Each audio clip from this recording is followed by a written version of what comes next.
motivasi dan variabel hasil. Nah, tapi kalau yang lantai baik, 2, Mah. Halo? Bisa didengar ya? Halo? Oh, bisa, Pak. Baik, Mah, sudah bisa didengar? Bisa, Pak, bisa. Oh iya. Jadi gini, hasil belajar itu apakah rapot atau akademik dan non akademik? Itu nanti yang di ini. Coba jelaskan dulu. Itu hasil belajar tuh yang akademik kayak yang non akademik ya? Hasil belajar yang kalau untuk observasi awal itu saya mencoba mengambilnya dari yang akademik, Pak, kan dari nilai UAS mereka. Ketika mereka setelah ujian UAS melihat berapa nilai yang murni, bukan dari nilai raport. Dari situ menggambarkannya. Hasil belajar di sini sebenarnya ketiganya, Pak, ada kognitif, afektif, dan psikomotorik. Jadi sebetulnya ketiga aspek tersebut yang menjadi penilaian. Ya, karena saya melihat di sini Bu Hikmah, karena saya melihat di sini aktivitas itu kan aktivitas belajar. Nah, aktivitas belajar itu apakah aktivitas belajar di kelas atau aktivitas ekstra atau apa atau keseluruhan tuh nah? Kalau di saya ini mau fokus ke aktivitas belajar dalam kelas, Pak. Iya, dia mengadakan pembelajaran PAI. Iya. Nah, di situ nanti akan kelihatan nantinya korelasi. Saya kira bagus aja judulnya, tepat aja kayak itu nah. Cuman intinya bahwa harus jelas nantinya aktivitasnya tuh aktivitas di mana, hasil belajarnya tuh apa, berbentuk apakah itu rapot atau apa gitu. Nah, jadi harus ada kejelasan itu sehingga kalau membuat variabelnya kan variasi namanya variabel itu kan. Misalnya aktif, tidak aktif, kurang aktif kan kayak gitu anunya. Kemudian hasilnya tuh kena apa anunya variabel hasil itu. Kalau motivasi itu kan sangat termotivasi, kurang cukup termotivasi atau apa namanya termotivasi atau kurang termotivasi kan seperti itu nantinya. Jadi maka apa istilahnya ya? Korelasinya tuh harus jelas itu nantinya. Pakai rumus-rumus nanti itu. Rumus korelasi. Oke, saya kira tidak ada yang ini ya Bu Dr. Jenab ya yang perlu di ini karena sudah jelas aja dari Bu Hikmah tadi itu. Demikian Bu. Saya serahkan ke Bu Jenab. Ya, Pak. Tungguan masalah ini, Pak. Wifi ku dulu mah bagus-bagus sih tadi itu.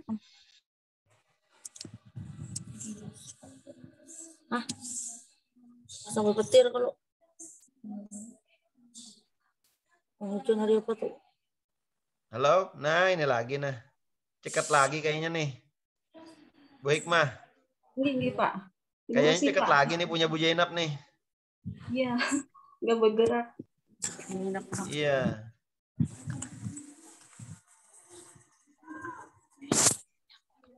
Jadi gimana judul saya itu aja Pak ya?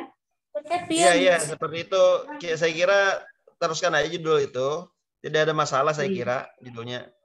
Cuman itu tadi pastikan yang maksudnya dalam proposalnya itu aktivitasnya itu aktivitas di mana gitu ya.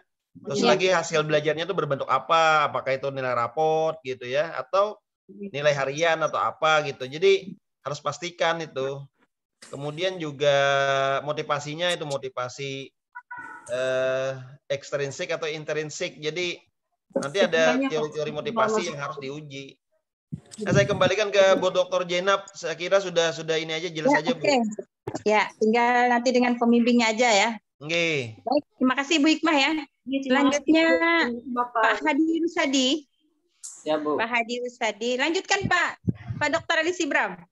Untuk Pak Hadi Rusadi. Ya, saya buka sebentar dulu ininya. Pak Hadi Rusadi.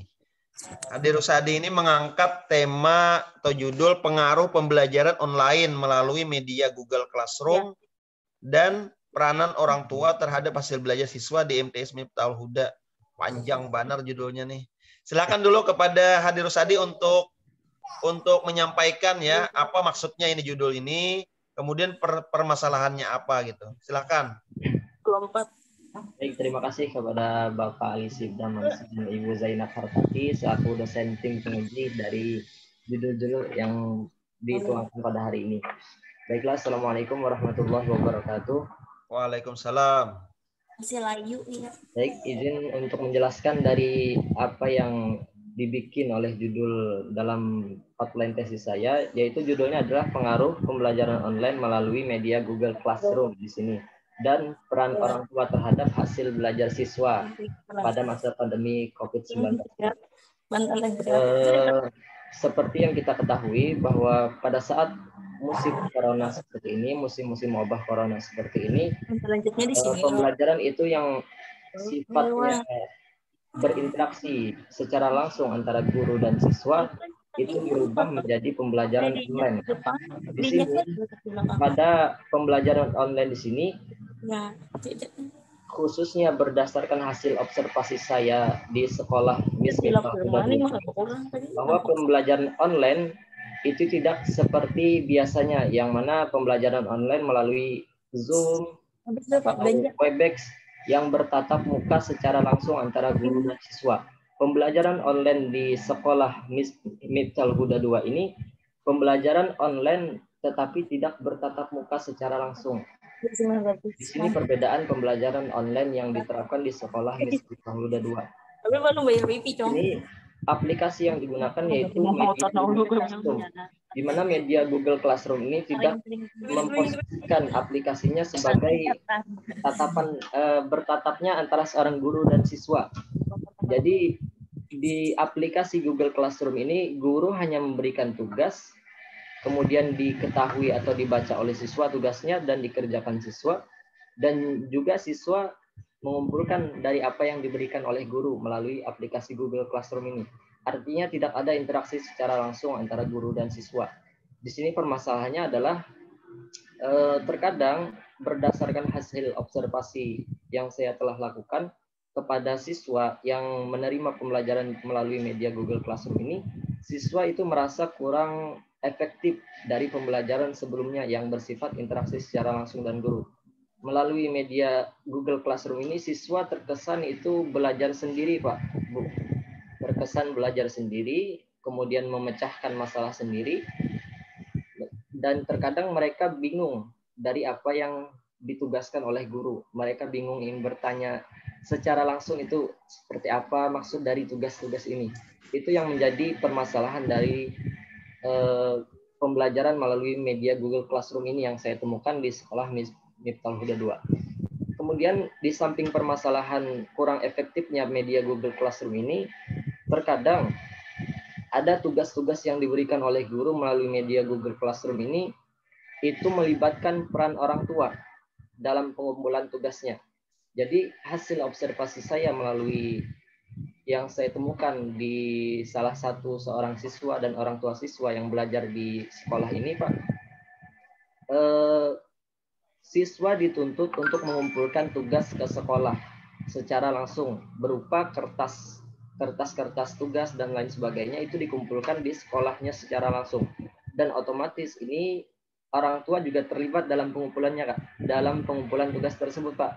Entah itu orang tua sedang sibuk bekerja dan lain sebagainya. Terkadang orang tua itu juga ada keluh kesahnya, Pak. Di samping dia bekerja, dia harus mensisipkan waktunya untuk mengumpulkan tugas dari anak-anaknya. Nah, tugas-tugas yang dikumpulkan ini pun tidak serentak. Artinya ada mata pelajaran fikih seumpamanya dikumpulkan hari ini. Kemudian mata kuliah akidah akhlak itu berbeda hari lagi, Pak. Jadi bolak-balik untuk mengumpulkan tugas yang ada. Dan juga ada juga dari guru itu bahwa tugas-tugas yang telah diberikan ke sekolah itu harus diambil. Seumpamanya hari Senin harus diambil tugas ini. Kemudian ada lagi tugas-tugas yang harus diambil dan bersifat seperti itu. Yang permasalahannya adalah ini menjadi tuntutan bagi orang tua untuk mensisipkan waktu untuk mengantar tugas dan mengambil tugas dari anak-anaknya. Itu yang menjadi permasalahan dari media Google Classroom yang diterapkan di sekolah Miftah Huda 2. Kedua poin itulah, Pak, yang membuat saya menarik untuk mengangkat judul ini. Jadi pengaruh pembelajaran online melalui media Google Classroom dan peran orang tua terhadap hasil belajar siswa di Miftah Huda 2. Oke, Pak Hadi, saya sudah bisa menangkap ya apa yang menjadi persoalan, kemudian apa yang ingin diteliti. Nah, yang saya ingin tanyakan adalah ketika permasalahan itu kan yang diungkap adalah terkesan siswa yang menjadi objek yang kemudian menjadi problem gitu ya. Tadi kan siswa kan kesusahan ketika ingin berinteraksi. Kenapa? Karena mereka medianya Google Classroom ini tidak bisa bertatap muka itu kan. Sehingga kemudian dalam tugas-tugas itu mereka juga bingung untuk kemudian minta penjelasan, nggak bisa gitu kan.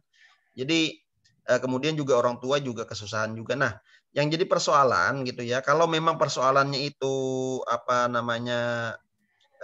ketidakpahaman siswa, kemudian juga kesusahan siswa dalam memahami tugas-tugas, ya kan hanya penugasan.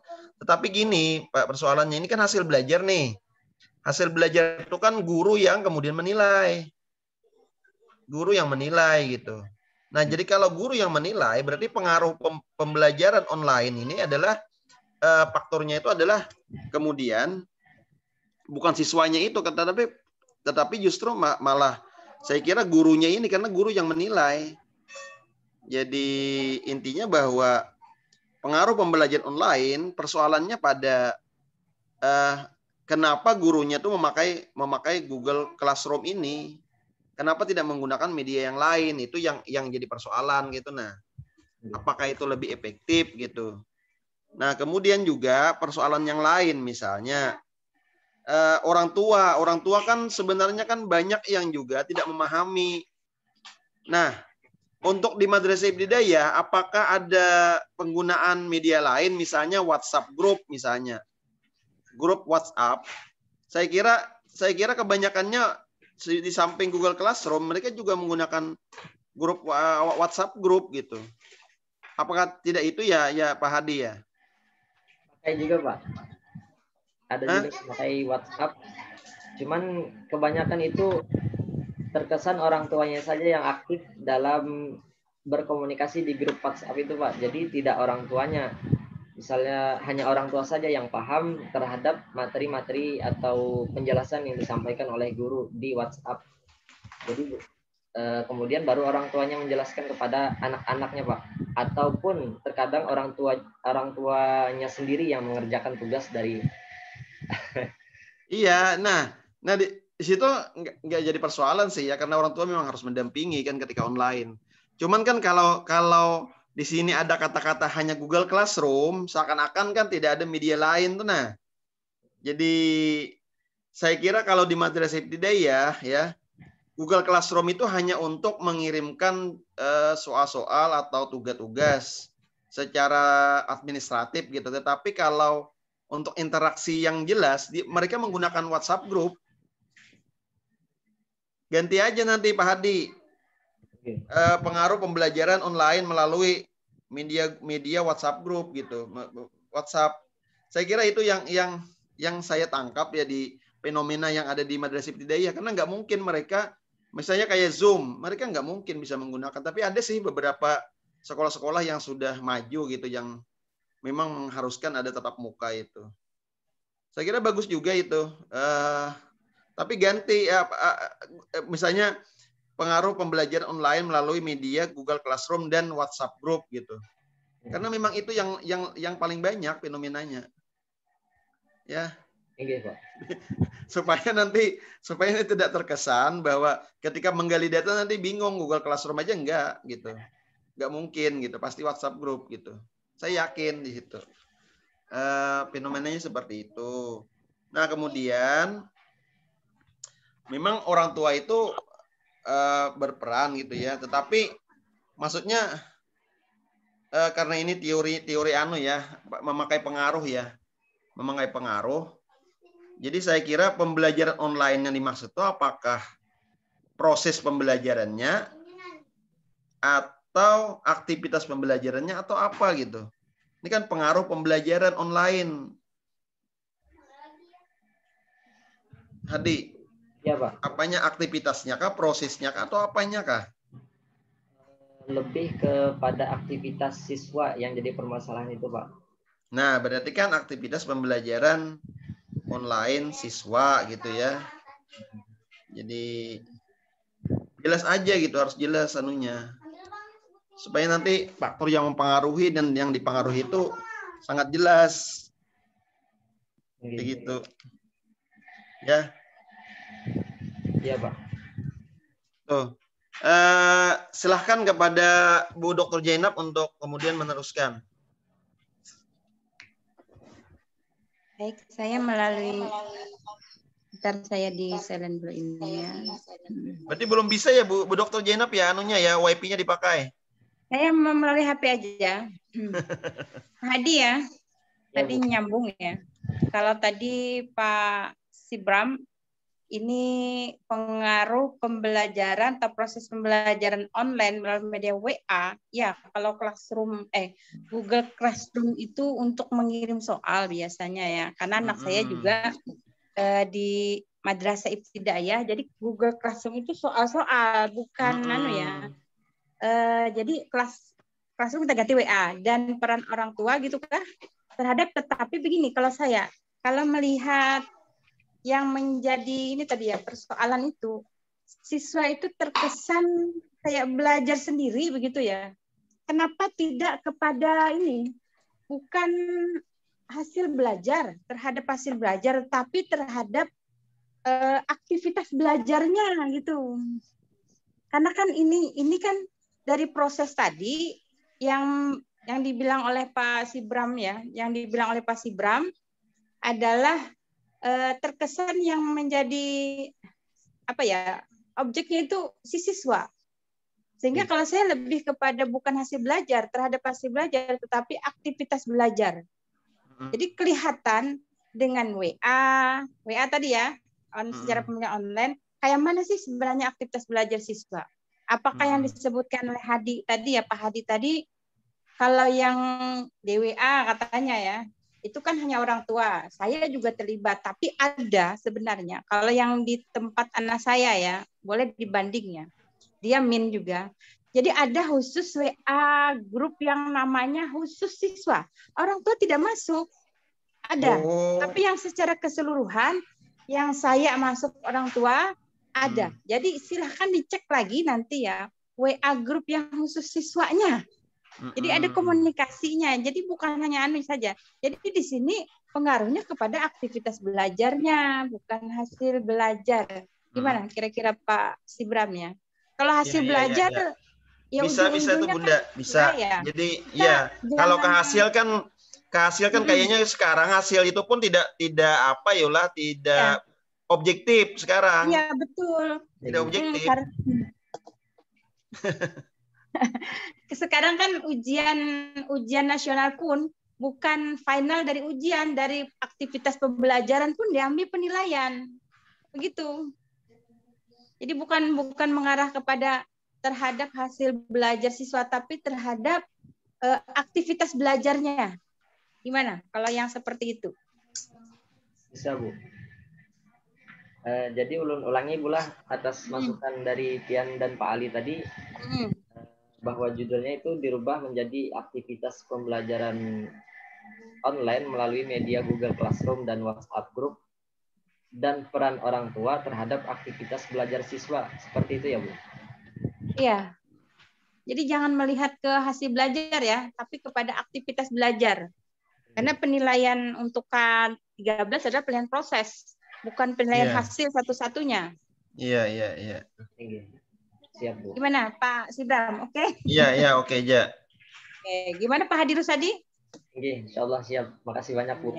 Baik. Ada lagi? Kalau nggak ada kita lanjutkan ke yang berikutnya ya. Oke. Pak Muhammad ada ya. Ini tim pengujinya Pak Elvi sama Ibu Nur Azmah Hidayati. Silakan Pak Elvi apa Bu Azmah Hidayati? Ada yang hadir lah. Pak Elvi pakai HP atau gimana? Karena ini pakaian ada dua macam, pakai HP dan pakai laptop saya ya.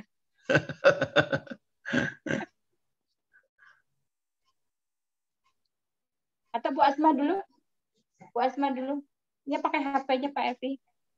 Silakan Bu Asma.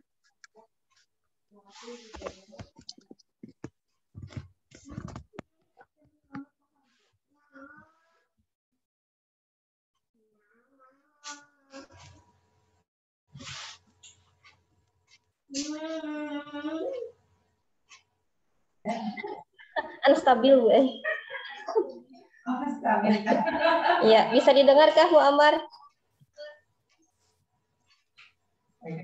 Ya, bisa Bu, bisa Bu.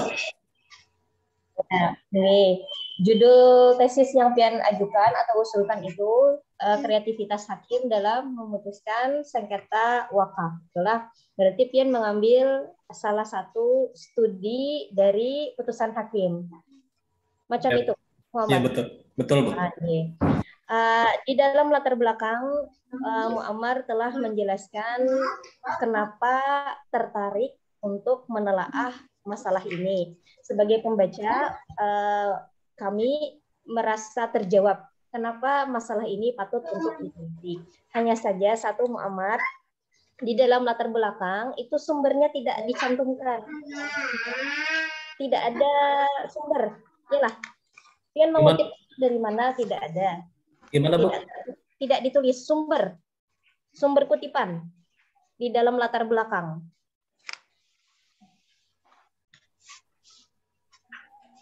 Dengarkah Muammar? Dengar Bu, dengar. Ya. Halaman pertama itu Muammar mengatakan tentang pengertian wakaf. Nah, pengertian wakaf itu kan mesti kita mengambil sumber dari teori tertentu atau pendapat tertentu. Ya kah, Muammar? Bu, mohon maaf Bu, itu tuh kemarin di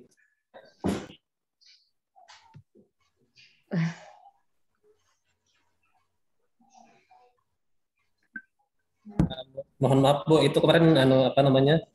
Karena dianjurkan berbentuk sinopsis, jadi footnote-nya saya tidak masukkan. Kalau yang aslinya ada footnote-nya Bu. Oh, enggak. Yang penting sumber rujukannya Pian ada jelas. Seperti undang-undang itu Pian kan mengambil di buku apa, kitab undang-undang apa, itu mesti dicantumkan lah. Betul Bu, betul. Enggak. Kalau misalnya pendapat Pian pribadi tidak mengapa tidak ada kutipannya, tetapi ketika kita mengambil statement seseorang atau berteori itu mesti ada sumber rujukannya. Oke, terus metode penelitian Muammar. Iya Bu.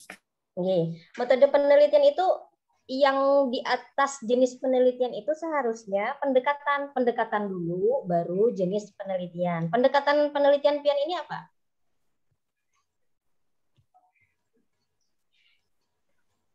Pendekatannya Bu, normatif yuridis Bu. Normatif yuridis. Jenis penelitiannya?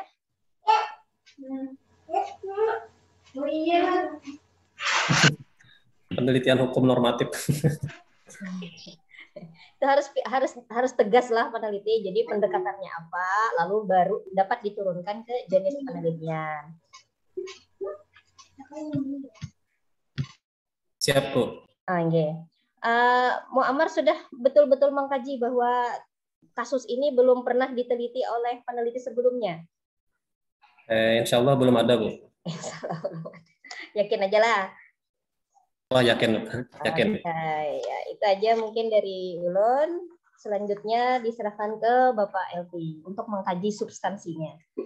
Bapak. Lanjutkan Pak Elvi.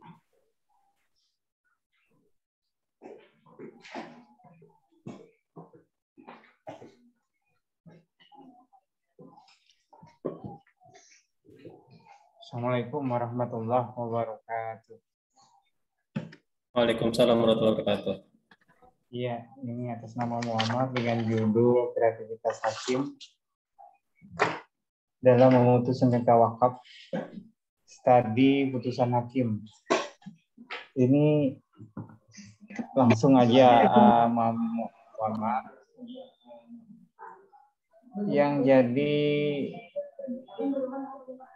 iya ini nggak apa-apa ya, ini versi proposal, tapi setidaknya putusan hakimnya dilampirkan, jadi kita bisa melihat apa yang jadi urgensi dari penelitian ini. Muammar, ini putusan Pengadilan Agama Palangkaraya nomor 591 ini tentang apa? Mungkin bisa bercerita lebih detail. Baik Pak, mohon izin. Putusan nomor 591/PDT.G/2020/PA-PLK ini adalah perkara tentang sengketa wakaf, namun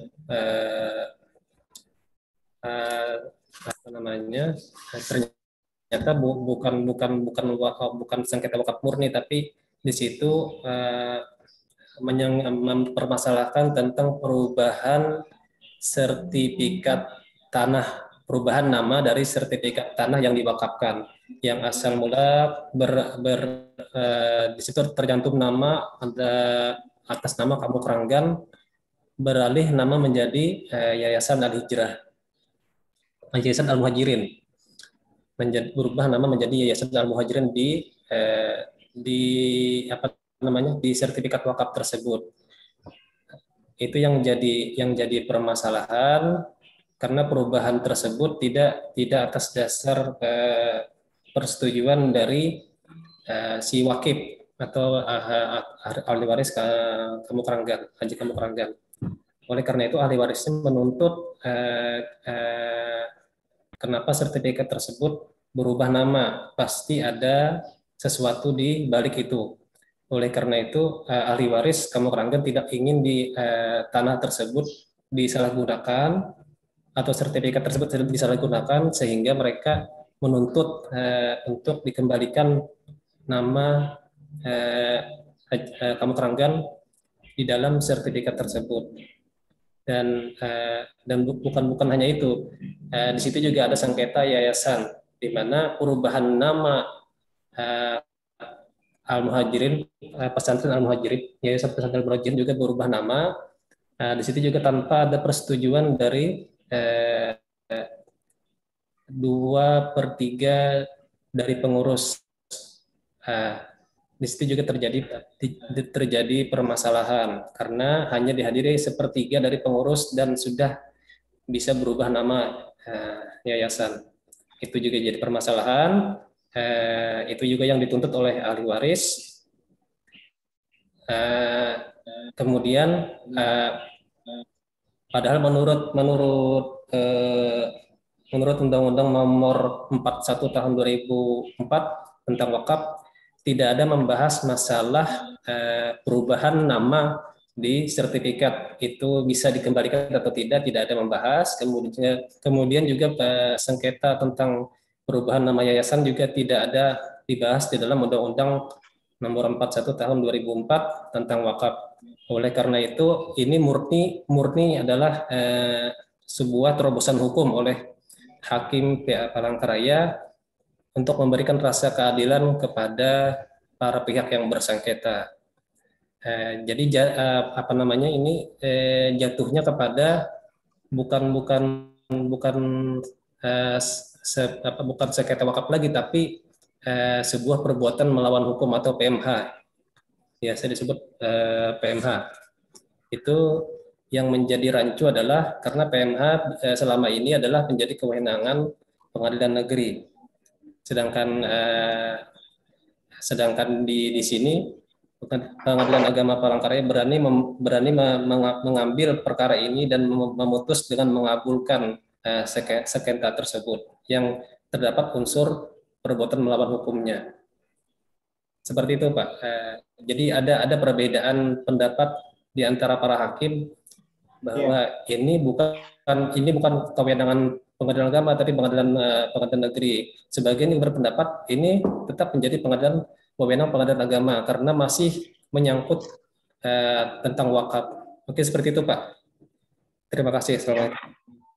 Ya, Muhammad, bisa saya tangkap ada masalah berarti di sini. Pertama, masalahnya bisa jadi Anda berangkat. Oke, silakan kalau Anda berangkat dari pihak hakim, bisa juga berangkat dari undang-undangnya yang bermasalah, Anda kritisi. Bisa juga berangkat dari masalah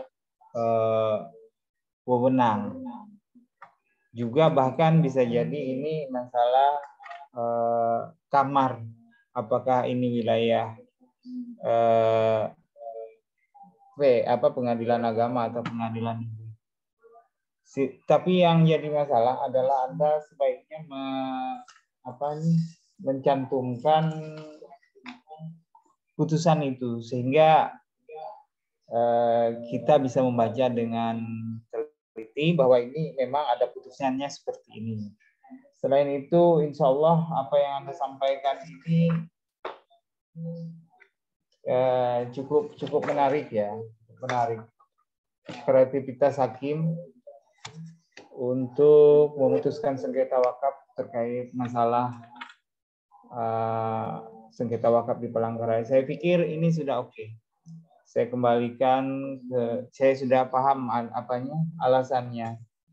Nanti kita modifikasi di mana silahkan, ini insya Allah dilanjutan perjalanan proposal tesis ini. Untuk sementara is oke. Saya kembalikan ke moderator. Baik, ada tambahan lagi Bu Asmahidati? Kita cukup? Sudah. Baik, kalau sudah saya lanjutkan ke Bu Nur Ma'rifatillah. Ada? Ada, Bu. Oke, Nur Ma'rifatillah ini yang akan diuji oleh Pak Dr. Ali Sibram Malisi dan Bu Nur Asmahidati.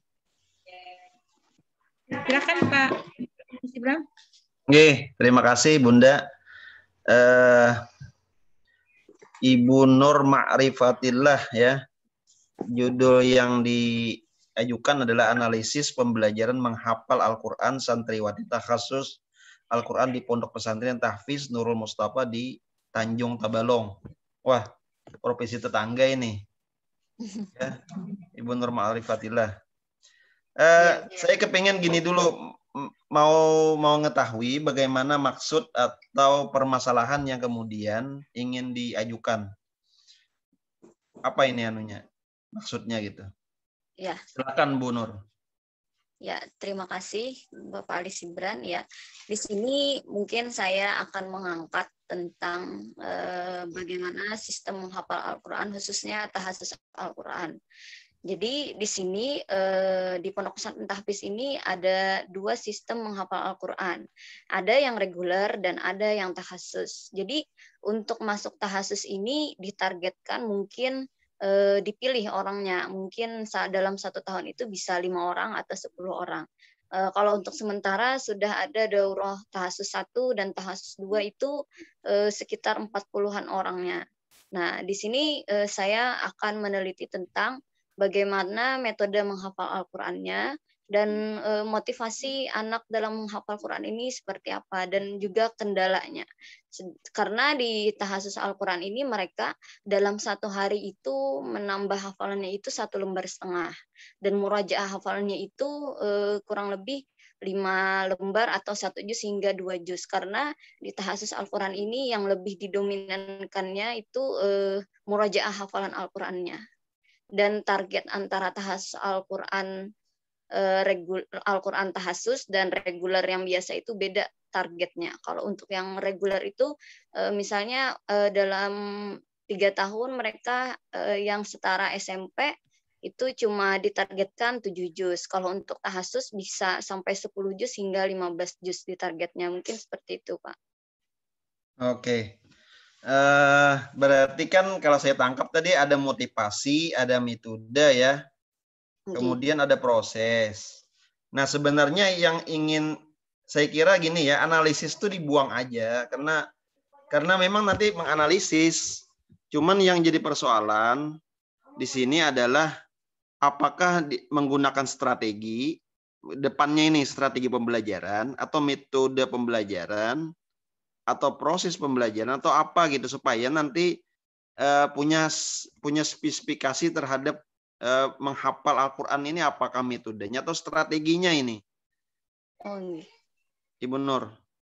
Iya, jadi mungkin di sini metodenya kayaknya, Pak.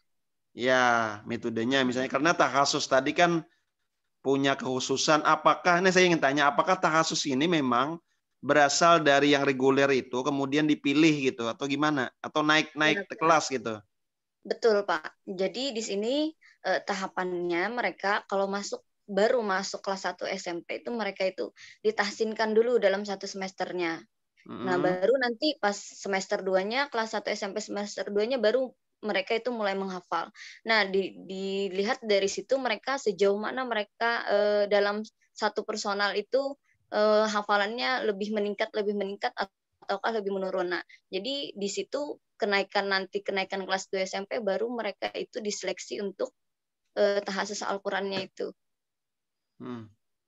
Begini Bu, kalau Ibu hanya meneliti metode ya, itu terkait dengan hanya melihat pada aspek misalnya murajaah itu seperti apa gitu ya metodenya. Tetapi kemudian kalau Ibu menggunakan strategi berarti bagaimana rancangan-rancangan terkait dengan takhasus ini. Jadi dengan adanya rancangan-rancangan itu kemudian bagaimana yang kemudian yang mengajar dan yang santrinya ini kemudian sama-sama membuat semacam bagaimana hafalannya itu istilahnya tuh cepat, tepat dan efektif gitu. Apakah tidak menggunakan strategi gitu? Bisa, Pak. Iya, karena kalau metode orang sudah hafal aja metode murajaah itu kan artinya kan mereka nyetor hafalan gitu ya. Iya. Ya, nyetor hafalan itu kan ini aja kan artinya sudah tahu aja. Tapi kalau strategi itu berarti kan bagaimana kegiatan-kegiatannya itu dirancang gitu, dirancang bangun ya, supaya kemudian menghasilkan lulusan-lulusan yang memang ya istilahnya kapabilitasnya itu luar biasa hafalannya itu, gitu. Berarti kan kayak apa? Strategi ya, gitu. Berarti strategi pembelajaran menghafal Al-Quran santriwati takhasus Al-Quran. Nah itu, jadi takhasusnya itu strateginya itu bagaimana? Nanti di strategi itu juga gini. Sebenarnya takhasus itu sampai 30 juz atau gimana? Saya ingin tanya ini. Kalau untuk putri kan Pak, kalau udah ada sampai 6 orang yang sudah hafal 30 juz. Oh gitu. Nah, kalau kita fokus pada strategi, maka strategi itu adalah bagaimana kita mencapai tujuan. Jadi mencapai tujuan. Jadi nanti terkait dengan kurikulumnya, apakah tujuan takhasus itu memang sampai ke 30 juz. Nah, maka itu yang kemudian akan dilihat bagaimana strategi-strategi mencapai tujuan itu. Disitulah yang menariknya gitu. Tapi kalau hanya metode, ya udah paham aja semuanya metode murajaah itu kan, sudah paham aja. Nah disitulah ketertarikan mungkin ketertarikannya di situ. Ya, silakan Ibu Dr. Nur Azmah untuk melanjutkan, silakan. Terima kasih Pak.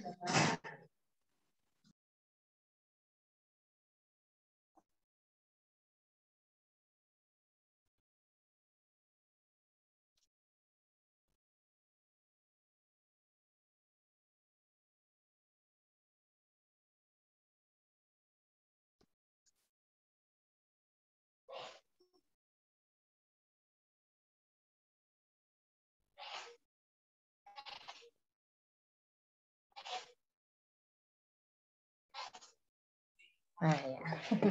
Kedingat. Baik, Nur Ma'rifatillah diulang lagi. Unmute-nya lupa. Intinya kekhasan atau keunikan yang digunakan oleh pesantren terkait metode maupun strategi yang digunakan di dalam menghafal Al-Quran. Itu Pian harus menonjolkannya di dalam latar belakang penelitian. Sehingga yang Pian utarakan itu tidak bersifat umum. Yalah, itu ada di latar belakang penelitian. Nah, kemudian bedanya penelitian Pian ini dengan penelitian Abdurrahman apa? Kalau Abdurrahman kan model, kalau Pian strategi kan metode. Strategi. Kira-kira bedanya apa? Mungkin dalam menghafal Al-Qur'annya itu, kalau di Ulun kan di sini menjelaskannya khusus yang santri putrinya saja. Dalam menghafal. Pian sudah membaca tesisnya Abdurrahman kah? Sedikit Bu. sedikit. Nah, itu putra atau putri? Kalau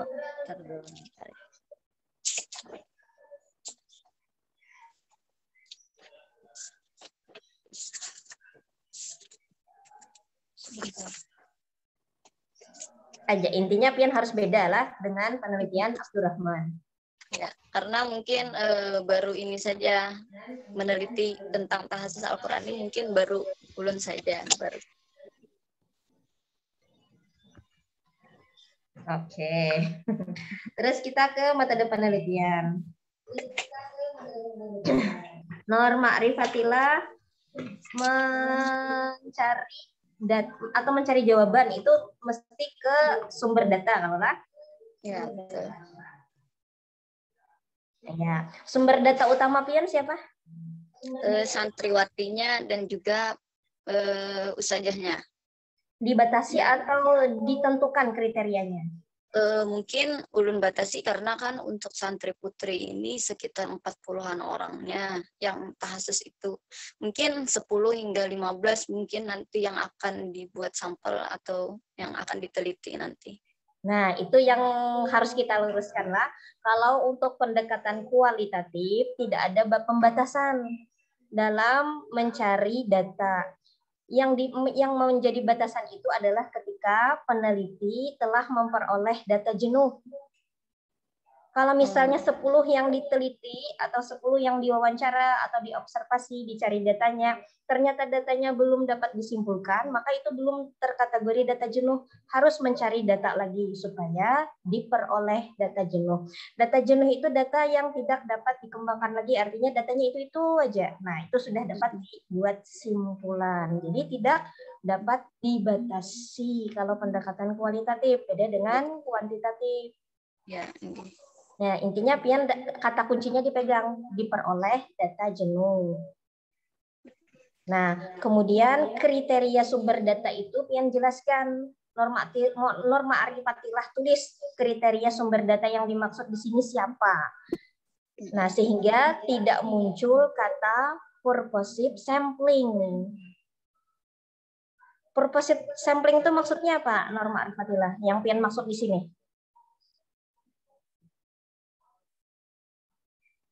Mungkin hanya beberapa orang saja mungkin yang disampelin. Purposive itu artinya apa? Bertujuan kalau lah? Bertujuan. Bertujuan. Sampling? Hasil sampel. Iya, pengambilan sampel. Nah, sedangkan penelitian pian ini menggunakan pendekatan kualitatif, tidak ada populasi dan sampel. Karenanya purposive sampling itu hindari di dalam pendekatan kualitatif. Itu ampunnya miliknya pendekatan kuantitatif. Oh, ini. Oke, jadi pian tulis saja di sini kriteria sumber datanya apa saja. Kemudian dalam analisis data itu karena pian cantumkan sampai diperoleh data jenuh sehingga dapat dibuat simpulan. Setelah ya itu aja Ibu Moderator. Terima kasih. Terima kasih. Masih ada Pak Dr. Isibram? Kalau enggak kita lanjutkan. Ya, intinya bahwa tadi kan terkait dengan pengambilan, kalau bahasanya kualitatif itu kan subjek penelitian dan informan gitu. Jadi tadi kan apa yang disarankan oleh Ibu Nur Azma, apakah dia memakai snowball sampling? Snowball itu data jenuh, jadi kayak bola salju, jadi menggelinding, semakin lama semakin banyak, nah sampai kemudian menemukan data yang sama, data yang mirip. Nah itu berarti kan sudah jenuh itu. Bisa juga menggunakan, kalau jumlahnya 40, di dalam penelitian kualitatif bisa juga mengadopsi purposive sampling namanya. Tetapi tidak dikatakan hanya purposive aja, tidak menggunakan kata sampling. Jadi ketika menggunakan kata purposive, maka dia bertujuan dengan kriteria. Misalnya santrinya itu di kelas tahassus yang mana gitu ya. Tahassus itu kan ada juga tingkatan-tingkatannya nanti di situ. Nah, kemudian tingkatan hafalannya, misalnya yang hafalan 15 juz sudah, yang belum sampai. Nah, jadi ada kriteria-kriteria yang sudah disampaikan sehingga kemudian tujuannya itu jelas ke orangnya itu, tempat di mana kita memperoleh data gitu. Ya. Mungkin itu ya Ibu Nur ya. Seperti itu. Terima kasih, Pak. Ya, saya kembalikan ke Ibu Dr. Saeja Zainab, silakan Bu. Bu Nurul, Bu Anurul, Bu Marifatillah ngajar di mana? Di Pondok Pesantren Tahfiz Nurul Mustafa, Bu. Oh, Nurul Mustafa ini? Iya. Tapi bukan yang mengajar tahfiznya? Bukan. Ulun bagian pengasuhannya, Bu. Oke. Ya, oke. Iya benar. Baik, kita lanjutkan berikutnya. Ibu Siti Nurmaida. Bu Siti. Ibu Siti, ini pengujinya saya sendiri sama Bu Nur Asma. Saya minta dipaparkan sedikit saja tentang kegelisahan akademik sehingga muncul judul ini. Silakan Bu Nurmaida. Assalamualaikum warahmatullahi wabarakatuh. Saya hormati Bapak Direktur dan Ibu Dekan Fakultas Unpad, beberapa institusi, Ibu Dr. Asma. Sini saya mengambil judul upaya guru dalam mengembangkan media pembelajaran melalui web madrasah terhadap minat peserta didik masa pandemi COVID-19 pada mata pelajaran PAI di Al-Jihad Palangkaraya. Lihat fenomena yang ada bahwa sejak kita mengalami pandemi COVID yaitu Maret 2019, pembelajaran kita berubah total. Ya. Jadi dari metode tatap muka menjadi online. Disinilah permasalahan bagi saya tertarik untuk membuat video ini karena semakin lama minat siswa itu semakin menurun. Nah, sementara madrasah yang ada itu sudah menyiapkan berbagai macam fasilitas untuk para guru mengembangkan pembelajaran ini sehingga siswa tertarik dalam setiap kegiatan pembelajaran. Salah satu adalah menyediakan web madrasah, di mana web ini bisa digunakan bagi setiap guru untuk dalam kegiatan aktivitas belajar interaktif. Itu adalah berbagai macam menu yang bisa dipakai dalam kegiatan pembelajaran, terutama ada video interaktif yang bisa dikoneksi dengan Google Meet. Nah, itu bisa semua siswa dikasih akun, guru pun punya akun sendiri, siswa punya akun sendiri, bisa masuk sendiri ke dalam situ. Nah, tidak semua guru dalam waktu 1 tahun ini mampu untuk menggunakan web itu. Jadi, Bu Nurmaida, suaranya bisa dikeraskan bisa. Jadi bagaimana guru bisa memanfaatkan web untuk proses pembelajaran sehingga siswa itu tertarik untuk kegiatan pembelajaran terutama pada mata pelajaran PAI di Madrasah Ibtidaiyah Al-Jihad. Kenapa mengambil lokasi Madrasah Ibtidaiyah Al-Jihad ini? Madrasah Ibtidaiyah Al-Jihad ini adalah salah satu madrasah swasta yang memiliki akreditasi A di khusus wilayah Jekan Raya, Gugus 2 terutama, karena madrasah di seluruh kota Palangkaraya ada sekitar 23 lebih madrasah yang dibagi dua dari gugus 1 dan gugus 2. Salah satu dari gugus 2 itu adalah Mis Al-Jihad. Di sini saya tertarik melakukan di situ karena mudah-mudahan nanti hasil penelitian ini bisa bermanfaat untuk madrasah-madrasah yang lain, bagi guru-guru yang lain dalam mengembangkan minat belajar siswa melalui web madrasah tersebut. Kemudian metodologi pendekatan yang digunakan adalah pendekatan kualitatif dengan penelitian lapangan yang terjadi di madrasah itu. Demikian Bu, terima kasih. Assalamualaikum warahmatullahi wabarakatuh. Waalaikumsalam warahmatullahi wabarakatuh. Bu Nurmaida. Bu Nurmaida mengajar di mana? Baru Saada, Bu. Saada. Oke. Tadi ini sayangnya online ya. Saya apakah nanti untuk berikutnya ini tidak online lagi? Kalau tidak online ini ini akan tidak jadi online ya. Karena saya dengar informasinya ke depan itu pembelajaran sudah offline. Sehingga banyak guru-guru yang divaksin. Tapi belum tahu lagi evaluasi karena ada divaksin, ada beberapa guru MI itu divaksin justru ada 1-2 orang gitu ya. Justru divaksin itu malah COVID gitu ya. Tanda kutip ya. Iya pokoknya gitulah.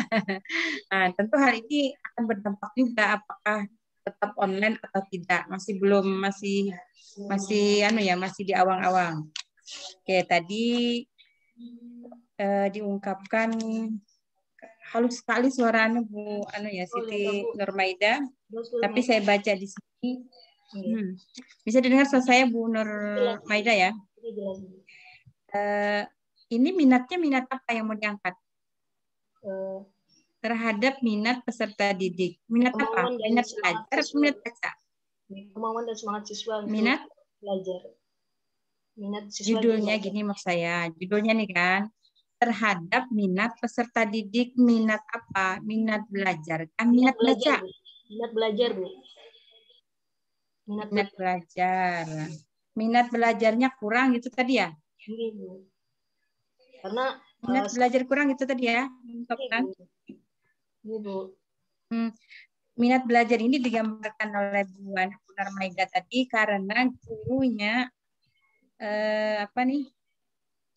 belum pembelajarannya belum maksimal atau memang gurunya tidak bisa memanfaatkan web ini?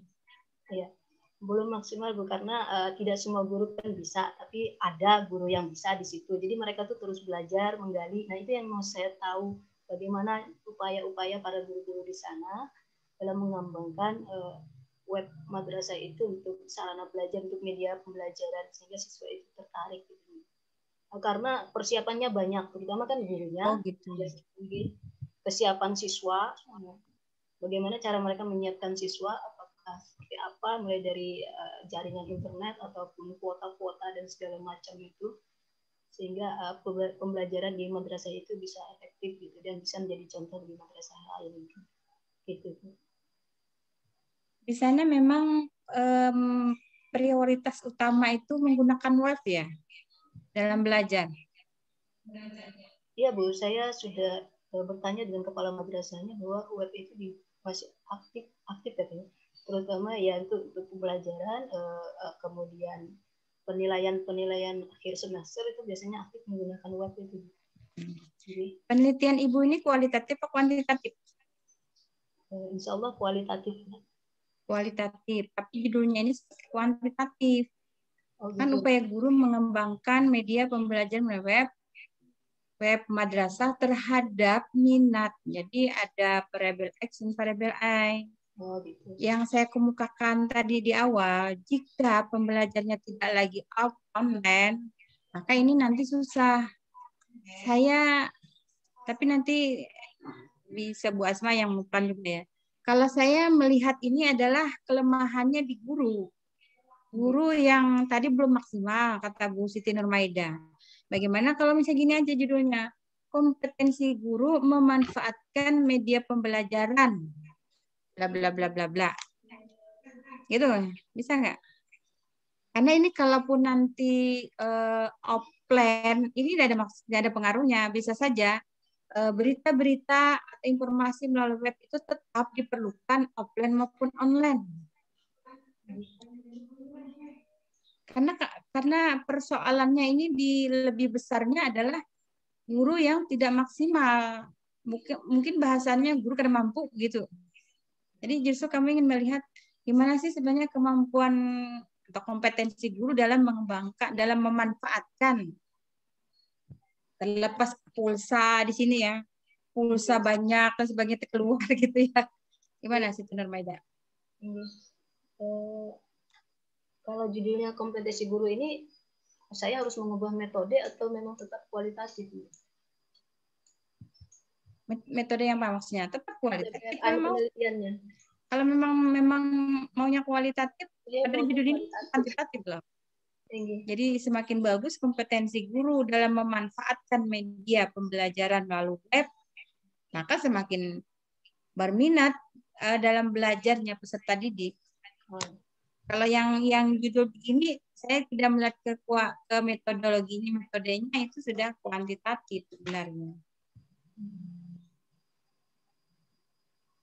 Nah, kan di sini kompetensi itu kemampuan guru. Di sini kan upaya guru mengembangkan, sedangkan diungkapkan tadi si guru ini tidak maksimal. Tidak maksudnya saya malah menanyakan sebenarnya guru nggak bisa.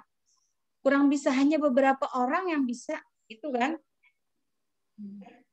Nanti subjeknya berapa orang dulu? Rencananya? PAI itu ada 5 orang di madrasah itu. Guru 5 orang. Dari 5 orang itu yang semuanya sudah bisa nggak menggunakan media web itu? Sebenarnya bisa, Bu, bisa. Semuanya bisa. Tapi ini mungkin variasinya itu yang perlu belajar lagi, kayak memasukkan video dan lain sebagainya, membuat video dan memasukkan, dan kegiatan-kegiatan lainnya itu mungkin mereka perlu bimbingan dengan teman yang lebih profesional di madrasah itu. Variasinya ya. Di sini nggak kamu ungkapkan sih, hanya menggunakan aplikasinya itu. Iya, menggunakan aplikasi. Emangnya variasi yang seperti apa yang dimaksudkan dengan web ini?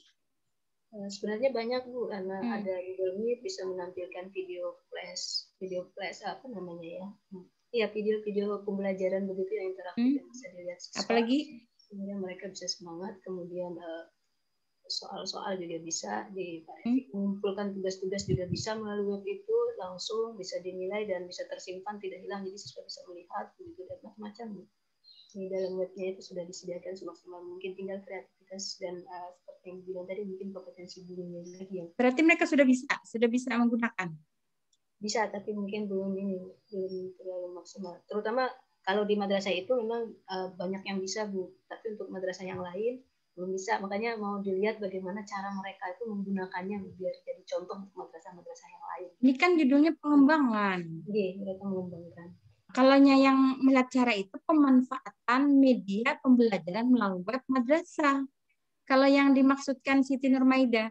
Tapi kalau yang di judul ini, maka mereka sudah bisa, mereka ada gambaran pengembangannya itu kayak mana. Secara observasi. Kalau mereka ini semuanya bisa, ingin melihat bagaimana memanfaatkan, ini pemanfaatan media pembelajaran melalui web madrasah seperti itu.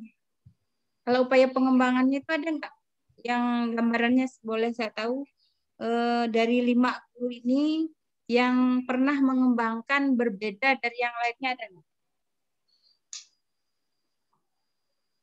Itu aja, Bu, membuat kayak video pembelajaran yang punya animasi bergerak gitu, Bu. Itu aja, Bu. Jadi ada langkah-langkahnya, jadi tidak langsung seperti itu. Oke. Baik, lanjutkan, Bu Asma.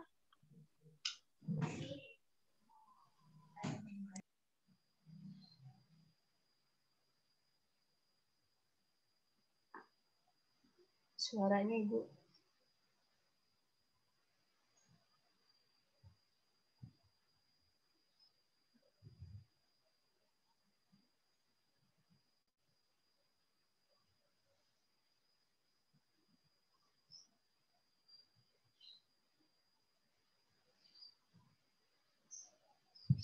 Mohon maaf, Bu Asma, suara sampean nggak kedengaran.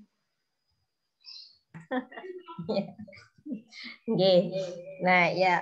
Jadi kalau dilihat judul penyampaian ini, judul tesis yang diajukan itu terkesan menggunakan pendekatan kuantitatif. Bahkan kalau Ibu tetap bersikeras misalnya menggunakan dalam pengembangan, itu khawatirnya pembaca mencitrakan penelitian PIAN ini penelitian R&D. Ya, karena penelitian R&D itu kan pengembangan. Nah, khawatirnya ke situ. Nah, jadi sebaiknya tadi memang kalau dilihat alasan PIAN dan keinginan PIAN untuk meneliti, memang sepertinya upaya guru dalam memanfaatkan. memanfaatkan media web di sekolah atau di madrasah. Nah, terhadapnya itu sebaiknya pian hilangkan. Nah, sepertinya diganti dengan guna meningkatkan apa? Guna meningkatkan minat supaya tidak mengesankan ada variabel X dan Y. Gitu. Karena pian hendak menggunakan pendekatan kuali lah. Gitu. Kemudian jenis penelitian si Ibu Siti ini apa, Bu?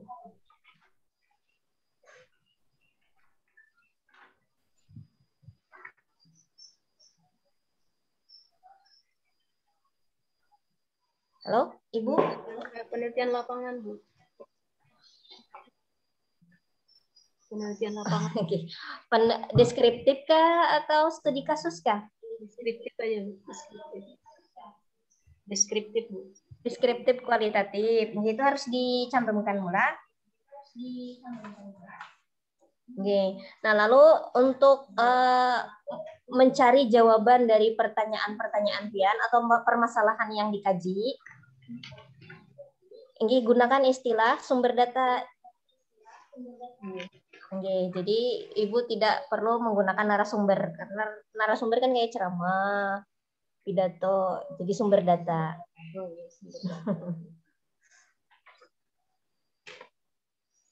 Nah, itu aja Ibu. Selebihnya kembali ke Ibu moderator. Bagaimana Bu Siti Nurmaidah? Jadi upaya guru bukan dalam hal pengembangan media, tapi upaya guru memanfaatkan media pembelajaran melalui web, madrasah. Saya malah kalau terhadapnya untuk meningkatkan aja diganti. Ya, untuk meningkatkan minat belajar peserta didik. Seperti begitu gimana? Ya, tidak merubah. Karena di sini kan pemanfaatannya itu seperti apa oleh mereka? Pemanfaatan itu apakah apa adanya yang dimanfaatkan oleh si guru yang tersedia di web itu ya, atau dia mencoba mengeksplor lebih jauh lagi? Bu Siti Nurmaidah? Ya, Bu. Ya, Bu. Ya? Iya, Bu. Kebetulan web ini Bu bisa ini. Kalau madrasah-madrasah itu kan semua web ini ada kayak sumber utama pembuatnya gitu, Bu. Jadi menu-menu itu sudah dibuat sedemikian rupa di setiap web madrasah itu sesuai dengan kebutuhan madrasah. Terima kasih mengucapkan kalau memang memanfaatkan media untuk pembelajaran itu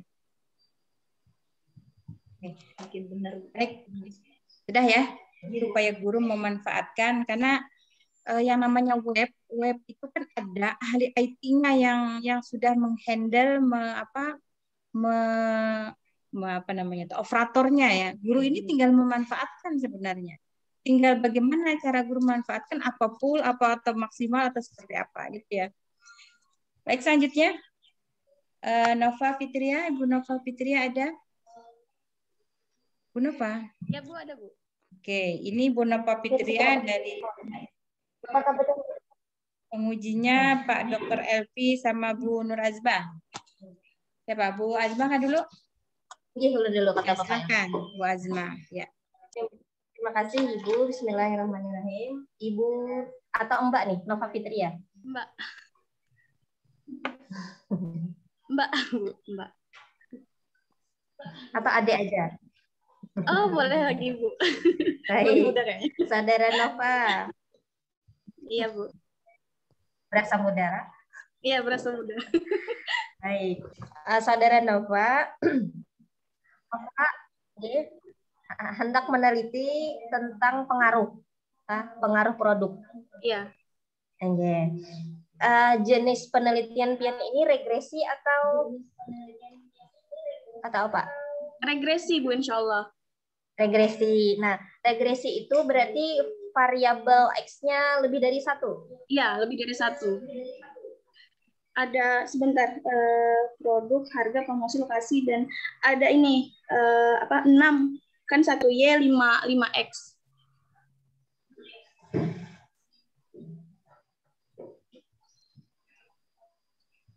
Ada 6 Bu semuanya variabelnya. Bentar, mau ngambil headset dulu. Nah, masalahnya Nova, bentar Bu.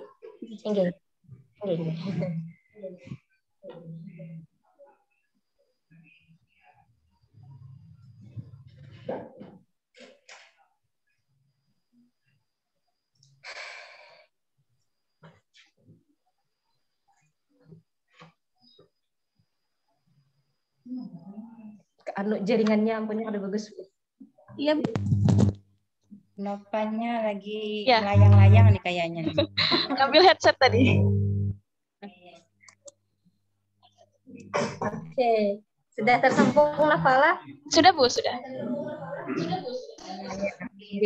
Nova sudah pernah ke tempat penelitian, lokasi penelitian?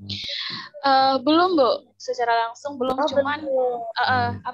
cuman pernah bertemu dengan beberapa nasabahnya dan juga kenal gitu dengan orang yang mengelola itu developernya. Marketingnya? Iya. Nah, kalau Pian sudah kenal dengan marketingnya, di sana tuh yang sebelumnya Pian yang dimaksud dengan nasabah itu yang sudah membeli rumah atau calon pembeli? Yang sudah membeli, Bu. Yang sudah membeli. Nah, yang sudah membeli rumah di sana itu banyak atau sedikit? Kalau data pastinya itu maaf masih belum, Bu. Cuman dari saya kan pernah berinteraksi langsung dengan yang berhubungan gitu. Nah, dari obrolan itu disampaikan bahwa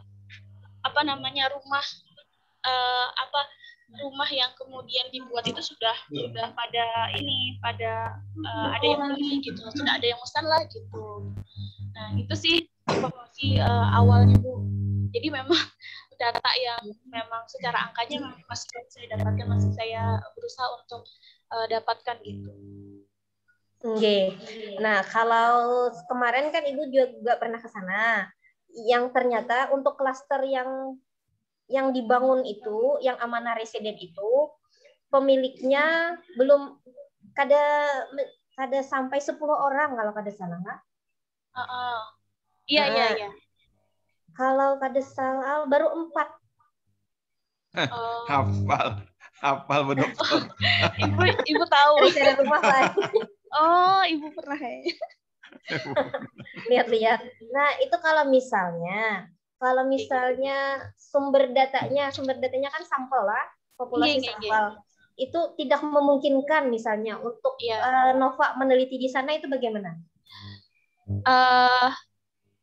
Berusaha untuk nanti mencari objek lain gitu, Bu.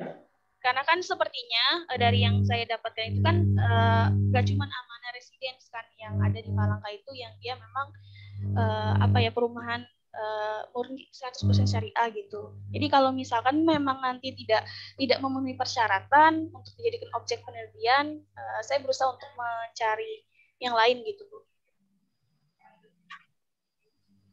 Perumahan lain atau judul lain? Objek, Bu, objeknya. Kalau judul objek berarti berubah penelitian Pian. Kan sekarang itu kan amanah residence kan ininya, tempat penelitiannya gitu kan. Nah, jadi nanti diganti amanah residen jadi yang lain gitu. Kalau judulnya kan variabelnya kan tetap sama. Nah ya, intinya Nova kalau misalnya memungkinkan untuk melakukan penelitian silahkan. Tetapi kalau tidak memungkinkan mungkin harus pandai-pandai mencari opsi lain. Iya, Bu, iya. Nah, itu aja, Bapak. Itu aja, Bu, moderator, terima kasih. Lanjut, Elvi.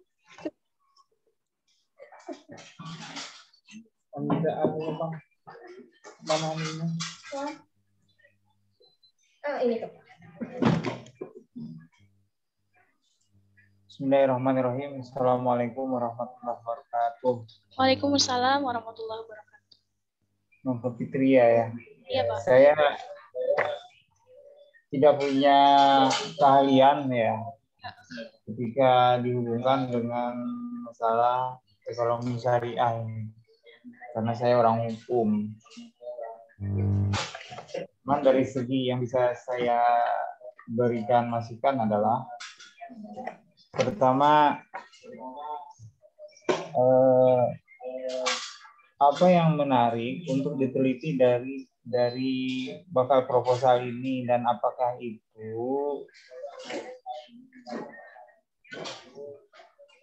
ada konten lokal yang signifikan begitu ya ketika dihubungkan dengan ekonomi syariah, atau yang hal lainnya adalah bahwa ekonomi syariah ini kan dari kacamata Bapak ya, kalau dari segi hukumnya kan di mana-mana ya sama saja kayak gitu, nasional. Jadi jangan sampai terjebak, bahasa kita itu plagiasi ya kayak gitu. Jadi apa yang menjadi ketertarikan Anda sehingga bisa masuk dengan mengajukan proposal ke sini. Jadi ketertarikan Anda itu apa, muatan lokalnya apa, lalu apa yang membedakan Anda dengan peneliti lainnya terkait produk, harga, promosi, dan lain sebagainya ini tadi. Karena apalagi tadi ada yang tahu bahwa ini contoh kasusnya apa tadi? Sampelnya cuma 4 ya. Saya nggak tahu nih, bingung juga. Anda kan sudah ada di tahap expert, yaitu sudah wilayah S2. Ya, seperti itu. Yang ketiga, terkait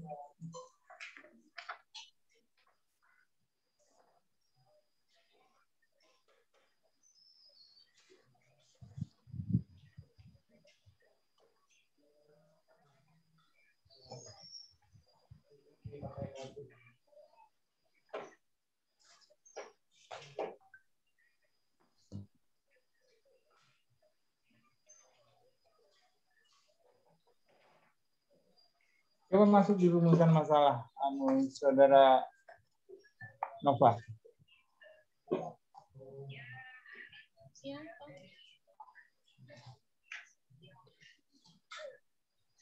Di rumusan kedua itu coba tolong Bapak minta pandangan Anda apa maksudnya. Yang nomor 2 ya Pak? Sampai segitu banyaknya ya Anda membuat rumusan masalahnya. Oh ya, sebenarnya saya kan berusaha untuk memilih penelitian itu kan sesuai dengan bidang saya gitu Pak. Karena sebelumnya saya itu pemasaran, dan sebelumnya saya punya pengalaman membuat skripsi itu. Saya dapat masukan ketika membuat rumusan masalah itu harus satu persatu gitu Pak dari dosen yang sebelumnya. Oke, Nova begini, karena saya lihat rumusan masalah itu, jadi saya masuk ke masalah inti aja, yaitu latar belakang. Yang menjadi latar belakang masalahnya itu apa? Sebenarnya ingin menjawab gitu kan, yang selama ini banyak sekali di masyarakat itu yang melihat gitu ya kayak KPR yang katanya syariah, ternyata begini, Nova, iya, Pak. Langsung to the point saja. Ini sisi ekonomi syariahnya apa? Mungkin dalam bentuk teoritik atau dalam bentuk praktik. Di sini mungkin ada kasus hukum yang ditabrakkan dengan ekonomi syariah. Jadi apa? Silakan. Di situ aja. Sebelumnya itu kan ada masalah di akadnya, terus kemudian masih bekerja sama dengan bank. Nah, kalau yang di perumahan amanah residen ini dia menawarkan sebentar Pak. Kurang kedengaran. Masalah kerjasama tak? Ya, kalau yang biasanya kan KPR syariah itu Tapi memang di situ belum saya muat semuanya, Pak, informasinya. Kalau masalah kerjasama berarti masalah sirkah ya? Iya, Pak. Berarti apa masalah pandangan Islamnya terhadap ini dulu apa? Yang menjadi ada masalah kayak gitu. Nah, masalah harganya kah terlalu tinggi atau apanya? Nah, akadnya itu tidak langsung kayak satu pihak gitu loh, Pak. Nah, kalau pihak, maksudnya langsung gitu penjual dan pembeli kayak gitu. Kalau akad sepihak berarti masalah kerjasama, iya.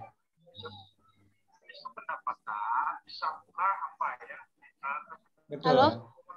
Tidak berbicara tentang masalah harga, tidak berbicara tentang promosi. Kenapa tidak fokus saja Anda? Iya. Iya, Pak. Jadi latar belakangnya harus jelas-jelas dulu nih apa yang ditabrakkan oleh masalah-masalah teoritik. Kasus-kasus yang menabrak norma-norma atau teori-teori ekonomi syariah. Bila umpamanya di situ ada masalah kerjasama, tetapi kerjasamanya sepihak, nah itu bisa Anda angkat, kasus itu bisa Anda angkat kalau memang ini ada di masalah pembelian rumah. Ini masalah pembelian lagi. Pembelian bukan kerjasama, tetapi ini masalah perjanjian. Ya. Nova, yang iya, mana Pak. nih? Saya dengarkan. Ya, saya agak pusing membacanya. Anda larinya kemana? Nggak semua Anda masukin. Ini masalah produk, masalah harga, masalah pembelian rumah, masalah perumahan syariah. Anda betul-betul pasar ini. Market ini mall, semua ada. Saya hanya minta Anda satu kasus saja terkait apa, dan silakan Anda fokus pada kasus apa yang nanti Anda bisa memblokir kasus itu. Wilayah kerjasama kah, wilayah pembelian kah? Berarti pembelian masalah mudharabah bisa apa dan lain sebagainya. Ini seluas langit dan bumi. Bingung Bapak? Ya, jadi difokuskan dulu. Bingung nih Bapak. Pusing Bapak nih. Bisa batal puasa Bapak kalau kayak gini. Iya, Oke, saya kembalikan ke moderator. Iya, Pak. Terima kasih masukan. Yang menguji pusing moderatornya apa? Atau misalnya gini ya, Bu Nova ya. Iya, Bu. Saya dengarkan. Ini kan terhadap keputusan pembelian perumahan. Ya. Gimana kalau pengaruh harga dan religiusitas? Jadi bicara harga dan religiusnya terhadap keputusan membeli. Tadi kasusnya kan sepihak. Biaya dan lingkungan sosial terhadap keputusan mahasiswa dalam memilih mana? tempat studi. Nova, Bu Nova. Makanya kan sebenarnya saya memberanikan mengajukan judul itu kan supaya maksudnya saya dibantu gitu untuk memfikskan gitu kan, Bu. Betul. Iya. Jadi jangan sampai kayak disebutkan oleh Pak Elki tadi kayak pasar, semua ada. Jadi ambil saja yang memang persoalannya ada, jadi pengaruh harga. Tadi kan masalah harga tuh. Harga, saya lebih senang kalau Miss itu ada harga dan religiusitas. Jadi ketika harganya begini, bagaimana sih orang menanggapi dari segi keimanan, misalnya gitu kan, terhadap keputusan pembelian perumahan syariah, bla bla bla. Iya. Mana? Iya, Bu. Ya. Jadi jangan sampai ada produk, ada promosi, ada lokasi. Jadi ambil yang harga sama religiusitasnya. Ini konteksnya dalam hal mengambil keputusan gitu kan si nasabah ini. Itu aja ya. Iya, Bu. Iya. Oke, gimana Bu Azma sama Pak Evi? Maaf membuat pusing. Jadi Pak LP-nya sudah baik. Bu Asma?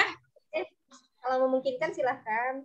Oke, jadi hanya ada item-item yang tidak banyak ya. Ya, jadi baik, kalau tidak ada kita lanjutkan ke Pak Zainal Abidin. Assalamualaikum warahmatullahi wabarakatuh, Bu. Pengujinya Pak Elvi sama saya sendiri. Siap, Bu. Pak Elvi mana Bu Husnul? Oh, kalau gitu saya mulainya. Pak Elvi-nya rupanya keluar ya. Pak Zainal Abidin. Siap, Ibu.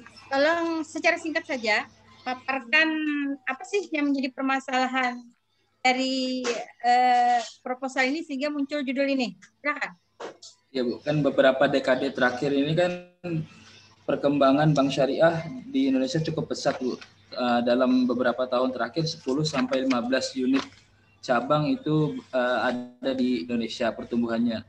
Hal ini menandakan bahwa keberadaan bank syariah dapat diterima baik oleh masyarakat Indonesia. Namun, implementasi etika bisnis Islam dalam manajemen organisasi untuk menghasilkan karyawan yang mengamalkan pekerjaan sebagai ibadah kepada Allah itu menarik untuk diteliti oleh peneliti, Bu. Dari situ kita akan melihat karyawan akan bekerja keras, ikhlas, jujur, bertanggung jawab, dan mengutamakan penilaian Allah daripada penilaian orang lain. Secara tidak langsung, bekerja sebagai ibadah akan menghindarkan karyawan dari korupsi dan ketidakjujuran. Melihat pentingnya etika bisnis dalam organisasi, yang pertama yaitu untuk memenuhi kebutuhan manusia, 2 adanya tingkat kepercayaan dari masyarakat, 3 mengikat karyawan dan manajemen sebagai satu kesatuan, 4 memberi nilai tambah dalam pengambilan keputusan, 5 untuk meningkatkan keuntungan jangka panjang.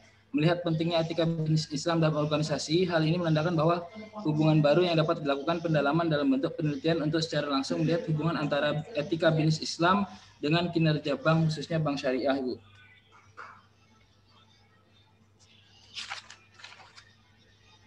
Fokus penelitian ini adalah untuk menguji pengaruh etika bisnis Islam seperti kebajikan, pemerataan, dan keadilan, dan keikhlasan, apakah sangat erat kaitannya dengan etika bisnis Islam. Itu mungkin yang bisa kami jelaskan, Ibu, secara singkat. Mohon petunjuk dan arahan selanjutnya, Ibu. Dengan saya di laptop bilang saya ke HP. Oh, saya baiki, berarti saya tutup yang jaringan di laptop dulu ya. Saya mainkan hanya di HP saja. Baik, Pak Zainal Abidin ya. Iya, Ibu. Yang Bapak ungkapkan tadi ya, persoalan-persoalan itu kayaknya masih Indonesia, gitu ya. Saya belum melihat yang seperti apa sih perbankan syariah yang ada di Palangkaraya. Itu nggak dikemukakan. Etika bisnisnya kayak mana, kinerja bank ini dengan sincerity itu kan ketulusan. Iya, Bu. Ini menggunakan variabel moderasi. Gimana gambarannya? Ada masalahkah? Kalau yang Bapak di dalam proposal ini kayaknya memang mendiskusikannya adalah yang terjadi di berbagai negara bahkan ya. Yang di Palangka itu kayak apa? Ya, Bu, kalau ini kan memang konteksnya Indonesia, Bu. Cuman objek penelitiannya kan ada di Palangkaraya, Bu. Karena kan ini sebenarnya kalau di Indonesia mungkin belum ada, Bu. Karena kan ini bercermin dari ada jurnal luar negeri kayak gitu, terus jurnal pelajarin kan. Makanya mau pengen tahu etika bisnis Islam itu kan ada beberapa jenis, tapi yang difokuskan di sini kan ada keadilan, ekuitas, sama kebajikan, Bu. Itu apakah mempengaruhi terhadap kinerja bank syariah, terutama bank syariah kan sekarang jadi merger tahun ini, Bu. Begini Pak Zainal, walaupun kita berangkat dari fenomena yang Bapak gambarkan secara luas ya, tetapi ketika ingin mengambil pembahasannya atau kajiannya adalah di bank syariah yang ada di Palangka, Bapak harus melakukan cross check awal dulu yang seperti apa di bank syariah yang ada di Palangka. Bank syariah yang ada di Palangka ini ada berapa buah? Ada berapa? Sebelum merger kan ada 3 tuh, Bu. Ada BRI Syariah, Mandiri Syariah, ada 4, BRI Syariah, Mandiri Syariah, terus BRI, Mandiri, BNI 3 sama Bank Muamalat, Ibu. BRI, BNI, Mandiri, sama Bank Muamalat. Berarti 4. 4 Ibu, siap. Nah, tapi kan ini kan lagi merger jadi satu. Makanya mungkin fokusnya di BSI, Bu, Bank Syariah Indonesia jadinya, Bu. Kata siapa di merger itu ada datanya nggak, infonya? Info terbaru kan dari media cetak per 1 April itu terjadi merger. Walaupun Tiano kan ada kontak, ada teman kuliah juga yang bekerja di BNI Syariah. Memang mereka sudah transformasi jadi Bank Syariah Indonesia. Cuman dalam hal manajemen masih parsial itu, Ibu. Kalau misalnya memang merger termasuk muamalat ya, itu harus disebutkan di sini datanya dari mana, artinya ada legalitas anunya ya, hukumnya ya, sehingga disebut dengan BRI Syariah itu yang BRI Syariah, BNI Syariah, Bank Syariah tadi ya, BRI Syariah, Mandiri Syariah, BNI Syariah, bahkan muamalat. Kemudian Bapak harus meng-cross-check awal etika bisnis Islam yang di Bank Syariah dan kinerja banknya itu seperti apa. Hanya di luar-luarnya saja, Pak. Harus digambarkan. Kalau Bapak tidak terjun ke lapangan penelitian namanya, Pak ya. Jangan-jangan nanti ketika Bapak judul ini keluar, etika bisnisnya bagus, kinerjanya bagus, akan gagal penelitian Bapak. Jadi harus digambarkan dulu. Seperti apa? Bisa nggak? Ada nggak info yang didapat bahwa apa yang ditulis di jurnal-jurnal, ditulis atau di penelitian orang yang di luar dari Palangkaraya ini, nah ini terjadi juga di Palangkaraya, di Bank Syariah Palangkaraya. Ada nggak gambarannya? Kalau nggak ada gambaran, Bapak harus cross check dulu etika bisnis Islam yang ada di Bank Syariah itu seperti apa. Baguskah apa yang disebutkan tadi, etika bisnisnya apa tadi? Apakah ada kesatuannya, keseimbangannya gitu kan? Nah, ada nggak dulu? Jadi yang namanya proposal itu kita mencari masalah itu bukan di hayalan kita, bukan Bapak. Tetapi memang kita cross check ke lapangan. Oh ini loh ternyata ada kasus ini, etikanya begini, kinerjanya mungkin kurang, sehingga ini berdampak kepada nasabah yang berkurang misalnya ya. Kenapa? Kan ada variabel moderasinya. Ini kaitannya ketulusannya gitu. Nah, gimana? Kalau ini kan sebenarnya sudah ada disebutkan di sini, Bu. Saat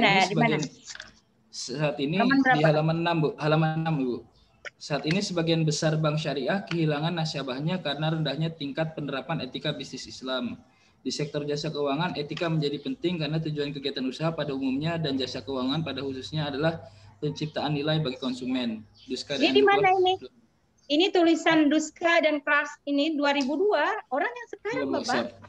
Siap, Ibu. Ini 2002 udah 9 tahun yang lalu. Iya, Ibu. Siap. Gimana? Atau ada dengar-dengar gitu ya? Malah kalau saya malah orang ini yang praduga saya yang selama ini orang malah berbondong-bondong untuk ke bank syariah. Apakah nanti sebelum merger namanya Mandiri, bahkan orang yang non pun ke sana.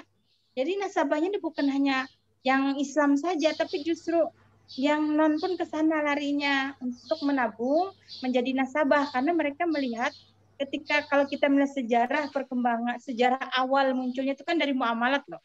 Bank muamalat sebelum adanya bank-bank syariah yang BNI, BRI itu ketika dunia global ini anjlok ya, apa istilah keuangan itu ya, saya nggak terlalu ya. Justru bank muamalat ini dia stabil. Nah, baru berikutnya ada BNI Syariah, BRI Syariah, bahkan mungkin BCA Syariah. Itu harus gambarkan dulu Bapak yang seperti apa. Siap. Ini adalah data-data yang Bapak kemukakan, ini data 2002, data 2008. Nah, yang seperti apa yang di Bank Syariah Palangkaraya? Nah, ada nggak gambarannya Pak? Kalau nggak ada, nggak bisa Pak, susah. Saya minta kalau memang ini bagus sih judulnya, tapi harus di cross check dulu. Cross checknya tentu di luar-luar aja Pak lah. Bisa nanya ke nasabahnya, bisa nanya kepada salah satpamnya kah? Seperti itu, nggak harus dalam banget. Kalau dalam ya penelitian Bapak. Ya, oke lanjutkan Pak Elvi. Oke. Oke. Ya, Assalamualaikum warahmatullahi wabarakatuh. Waalaikumsalam warahmatullahi wabarakatuh. Siapa Pak? Saya sama dengan yang disampaikan oleh Ibu Zainab tadi. Pertama, isu hukumnya apa, masalahnya apa, latar belakang masalahnya apa. Ya, itu saja. Ketika ada latar belakang masalah, lalu dikaitkan dengan teori-teori yang digunakan dalam ekonomi syariah, sehingga muncul sebuah penelitian di lapangan, atau penelitian itu penelitian perpustakaan, silakan. Tidak ada masalah bagi saya.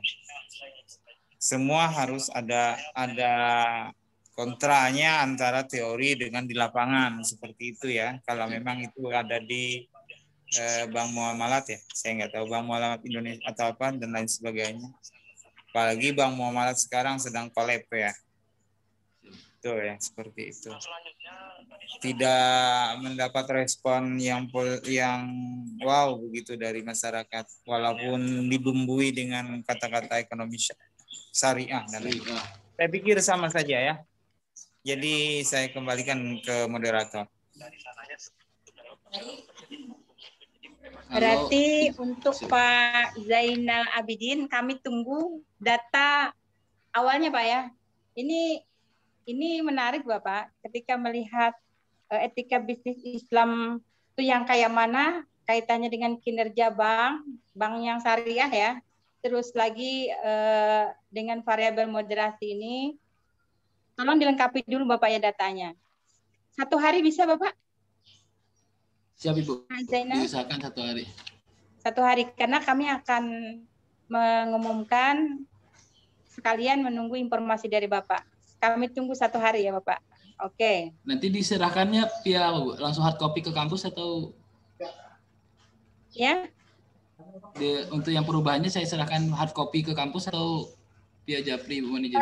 Nanti bisa aja informasi. Ini kan kami meminta Bapak bahwa memang ada di sana itu ya, etika bisnisnya yang jadi masalah gitu ya, kinerjanya ada masalah atau gimana kan, gitu ya. Bisa aja kan berangkat dari masih tingginya penggunaan bank konvensional dibandingkan bank syariah. Padahal kan Indonesia merupakan negara muslim Bu, mungkin berangkat dari situ kan. Bapak jangan bicara Indonesia, kita bicara Palangka aja Pak ya. Karena beda loh Pak. Banjarmasin, Palangka beda. Banjarmasin dengan mayoritas muslim begitu ya, yang mungkin 99% mungkin ya, Kalteng yang masih ada orang minhumnya kan tentu berbeda Pak, kasuistisnya beda. Jadi Bapak hanya yang ada di Bank Syariah Palangkaraya, misalnya di BNI Syariah, tanya kepada satpamnya atau apa, data-data dari di atas saja Pak ya. Dan data ini harus berdasarkan wawancara kah, pengamatan kah, dokumen kah, silahkan Pak ya. Kami tunggu 1 hari. Bapak bisa menyampaikan bahwa memang ada kasus-kasus ini atau persoalan ini, silakan nanti ke Bu Husnul ya, yang menangani seleksi judul ini, sekretarisnya. Baik, Bapak Ibu, tim penguji dan mahasiswa pasca sarjana, dengan berakhirnya ke-7 judul-judul dari mahasiswa dari MPI, MIS ya, maka sidang seleksi judul pada hari ini alhamdulillah akan segera diumumkan sambil menunggu Pak Zainal Abidin ya. Tutup dengan sama-sama kita baca hamdalah. Alhamdulillahirabbil alamin. Assalamualaikum warahmatullahi wabarakatuh. Waalaikumsalam warahmatullahi wabarakatuh. Terima kasih Bu Dr. Zainab. Makasih ya Pak Wajir. Alhamdulillah. Laptop lari ke HP. Ya itu makanya kita dari ke laptop lari ke HP. Terima kasih semuanya. Assalamualaikum warahmatullahi wabarakatuh. Waalaikumsalam warahmatullahi wabarakatuh.